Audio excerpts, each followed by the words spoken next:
नमस्कार, मैं हूं देवांजलि मोइत्रा। जम्मू कश्मीर के पुलवामा जिले में श्रीनगर जम्मू राजमार्ग पर 14 फरवरी को हुए आत्मघाती हमले पर देश भर से तीखी और रोष भरी प्रतिक्रिया आ रही है। इस मामले में क्रिकेट जगत भी पीछे नहीं है।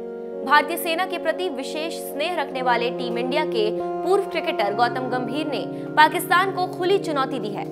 इस हमले से आहत गंभीर ने कहा है कि पाकिस्तान समर्थित इस आतंकवादी हमले की भारत को मुंह तोड़ जवाब देना चाहिए।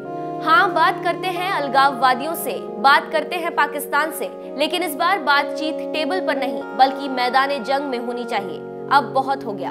इसके अलावा उन्होंने कहा, जो सीज़फायर वायलेशंस होते हैं इंटेंशनल, वो कहीं ना कहीं इसके लिए जिम्मेदार है हमारे जो सोल्जर्स जो बॉर्डर पे होते हैं। Absolutely, I don't think so कि कोई और रीज़न है, बिकॉज अल्टीमेटली सबसे ख़राब चीज़ ये है कि जब आप अपने देश अपनी धरती में मरते हैं, बिकॉज कहीं ना कहीं ना तो कोई ऐसी वॉर है जब कोई दूसरा देश आपको सीज़फायर वायलेशन करता है और अंदर घुस के गलत तरीके से आपको मारता है, तो इससे बड़ा आई थिंक दुर्भाग्य कुछ भी नहीं है। एंड आई एम श्योर कि गवर्नमेंट को कुछ ना कुछ स्ट्रॉन्ग मेजर ज़रूर लेने चाहिए, बिकॉज ये एक ऐसी चीज़ है कि बिना वॉर हुए भी आप अगर अपने सैनिकों की और अपने जवानों की जान लोगों की ज़िंदगी जा रही है इस देश के लिए, तो वो कहीं ना कहीं आई थिंक बहुत बुरा लगता है। और मेरे को नहीं, मेरे को आई एम श्योर कि पूरे सारे देश को बुरा लगता होगा।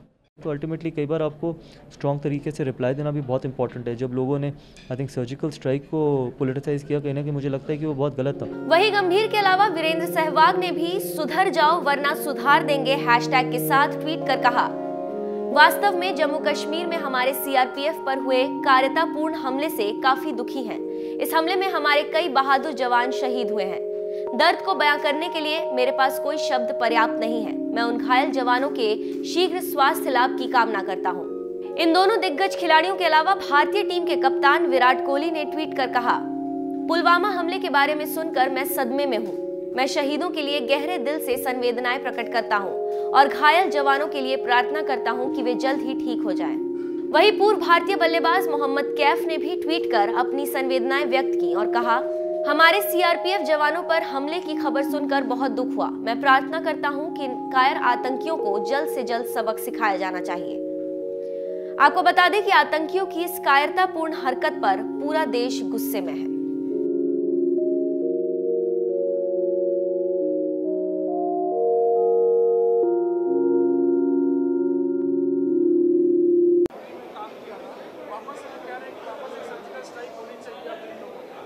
Well, I'm not too sure about that. That is the government and the army and the everybody else's protocol. But yes, what आज जो कुछ भी हुआ है, that is really really sad. कुछ बेकसूर जवान हमारे जो अपनी छुट्टियां बिताने के बाद वापस कश्मीर जा रहे थे, उनके साथ ऐसा हादसा हुआ है। बहुत दुखद निंदनीय है ये। And whatever the government and the defense personnel they have to do, they will do the needful because yes. This is not right. This is really, really sad. Thank you.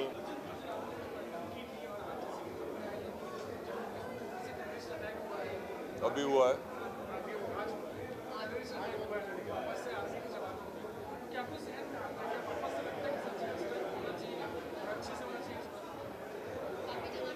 तो बुरा लगता है जब वायलेंस होता है और हमारे जवानों की जान जाती है, क्योंकि टेररिज्म एक ऐसी चीज़ है जिसे नष्ट करना चाहिए।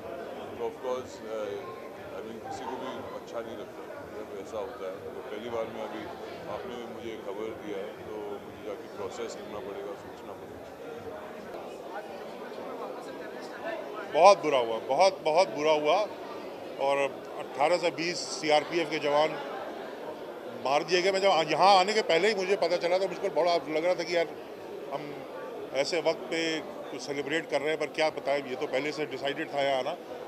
और हिंदुस्तान की फ़ौज को, हिंदुस्तान की सरकार को अब बहुत हो गया, इसका कुछ करारा जवाब देना पड़ेगा। मतलब जो हुआ, लाइक सर सेड, बहुत ख़राब हुआ। हमारे 18 से 20 सीआरपीएफ के जो जवान थे वो शहीद हो गए। And I also strongly believe कि हमें इसका जवाब देना चाहिए in whatever way, in dialogue, in conversation या कोई किसी भी और तरीके से। But I think we should, I strongly condemn it and any form of violence is bad. Thank you. हाँ, ये न्यूज़ का जो सवाल था, मुझे किसी ने पहले पूछा था। एज़ यू नो कि हम लोग लास्ट 2 घंटे से यहाँ पे आपके साथ सेलिब्रेट कर रहे हैं। ऐसी चीज़ों पे जब तक आपको पूरी जानकारी नहीं है, आप फ्रिवोलसली इन चीज़ों के बारे में कमेंट नहीं करना चाहिए। मेरे रग में नो कमेंट शब्द है ही नहीं, ये पूरी मीडिया जानती है। I am a Bhatt at heart. I've got Mahesh Bhatt's blood flowing through my veins and both of us do not shy away from truth. Uncomfortable जितने भी बात है आप मुझे पूछे, मैं दिल से बोलूँगी, मगर इस चीज़ के बारे में इस प्लेटफॉर्म से मैं नहीं बोलूँगी, क्योंकि when lives are at stake and we're talking about our jawans and national security, you got to think, you got to understand before you just use these platforms to make comments. That's it. आज पुलवामा में 40 के ऊपर हमारे CRPF के जवान शहीद हुए। करोड़ों भारतीयों की तरह मेरे दिल में भी बेहद दुख है और तकलीफ है और मेरा मन बहुत उदास है। इन जवानों के घर वालों ने आज एक पति, एक बेटा, एक भाई, एक बाप खोया है। किसके लिए? हमारे लिए, आपके लिए, हमारी रक्षा के लिए। जो इस नरसंहार के जिम्मेवार हैं उनसे तो सरकार को निपटना ही पड़ेगा हर हालत में। पर मेरे अंदर आज एक अजीब सा गुस्सा है उन लोगों के प्रति जो हमारे अपने देश के हैं, लेकिन सेना का या हमारी सुरक्षा बलों का अपमान करने से चूकते नहीं हैं। अपने स्टूपिड एजेंडा या स्वार्थ के लिए घटिया से घटिया टिप्पणी करते फिरते हैं। ऐसे लोगों से कहना चाहूंगा कि बस बहुत हो गया, रुक जाओ, वरना जनता सड़क पर उतरकर जय हिंद। सबसे पहले मैं पुलवामा के आतंकी हमले में शहीद जवानों को आदरपूर्वक श्रद्धांजलि अर्पित करता हूं। उन्होंने देश की सेवा करते हुए अपने प्राण न्योछावर किए हैं। दुख की इस घड़ी में मेरी और हर भारतीय की संवेदनाएं उनके परिवार के साथ है।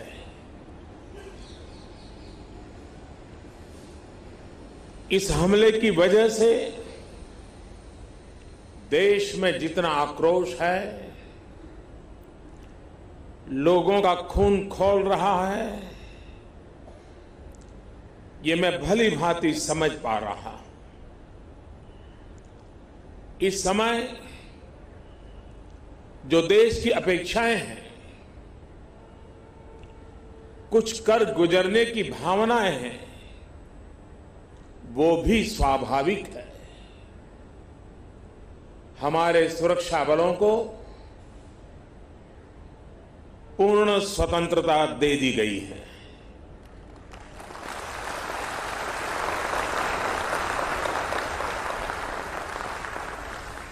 हमें अपने सैनिकों के शौर्य पर, उनकी बहादुरी पर पूरा भरोसा है। मुझे पूरा भरोसा है कि देशभक्ति के रंग में रंगे लोग सही जानकारियां भी हमारी एजेंसियों तक पहुंचाएंगे, ताकि आतंक को कुचलने में हमारी लड़ाई और तेज हो सके। मैं आतंकी संगठनों को और उनके सरपरस्तों को कहना चाहता हूं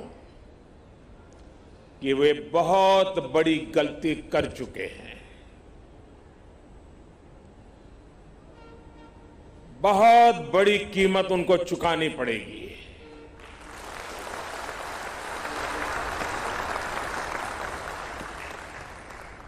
मैं देश को भरोसा देता हूं कि हमले के पीछे जो ताकतें हैं, इस हमले के जो भी गुनहगार हैं,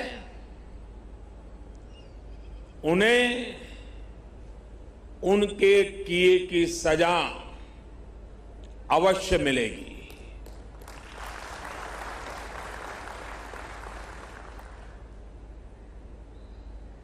जो हमारी आलोचना कर रहे हैं उनकी भावनाओं का भी मैं आदर करता हूं, उनकी भावनाओं को मैं भी समझ पाता हूं और आलोचना करने का उनका पूरा अधिकार भी है। लेकिन मेरा सभी साथियों से अनुरोध है कि ये वक्त बहुत ही संवेदनशील और भावुक पल है। पक्ष में या विपक्ष में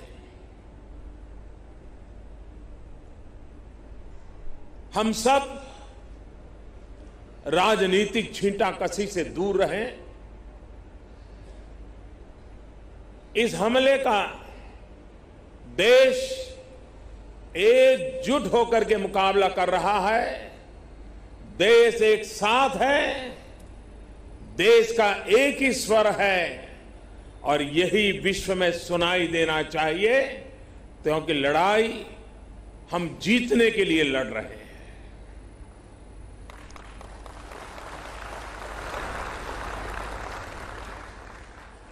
पूरे विश्व में अलग थलग पड़ चुका हमारा पड़ोसी देश अगर ये समझता है कि जिस तरह के कृत्य वो कर रहा है, जिस तरह की साजिश रच रहा है, उससे भारत में अस्थिरता पैदा करने में सफल हो जाएगा, तो वो ख्वाब हमेशा हमेशा के लिए छोड़ दे। वो कभी ये नहीं कर पाएगा और न कभी ये होने वाला है।